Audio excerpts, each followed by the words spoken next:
আসসালামু আলাইকুম দর্শক, সবাই কেমন আছেন? আশা করি সবাই ভালো আছেন। আজকে আপনাদের জন্য নিয়ে আসলাম এই চার্জার ফ্যান। চার্জার ফ্যানের একটা কমন সমস্যা।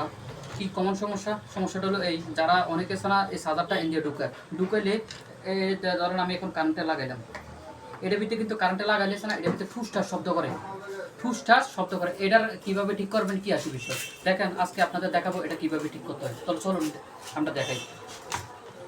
প্রথমে দেখেন, এটা আমি কিন্তু খুলে রাখছি, ঠিক আছে। প্রথমে এটার ভিতরে একটা পাওয়ার সার্কিট আছে, এটা হলো আমাদের সুইচ সার্কিট, এটা হলো পাওয়ার সার্কিট। তাহলে আমরা প্রথমে এটা পাওয়ার সার্কিটটা দেখি।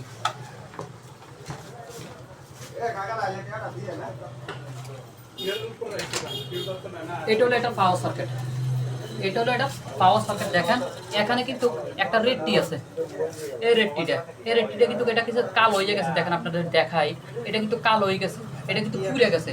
এটা সোনা যদি আপনারা ঠিক করে কাটতে এটা যদি জ্বালাই করে দেন, তাহলে এটা কিন্তু ফ্যান আবার ঠিক হয়ে যাবে, ঠিক আছে। আর যদি এটা না পারেন, তাহলে সরাসরি কনস্ট্রা নাসিরের ভিতরে কি চলে আসেন, আমি এটা সুন্দরভাবে ঠিক করে দেবো। আর এটা ফুসটা শব্দ করে একমাত্র পাওয়ার রেডটি খারাপ হয়ে গেলে, একমাত্র রেডটি খারাপ হয়ে গেলে, ঠিক আছে দর্শক। আর যারা বাড়িতে ঠিক করতে চান বা দোকানে নিয়ে আসতে চান, তাহলে অবশ্যই দোকানে নিয়ে আসবেন, ঠিক আছে। আসসালামু আলাইকুম দর্শক।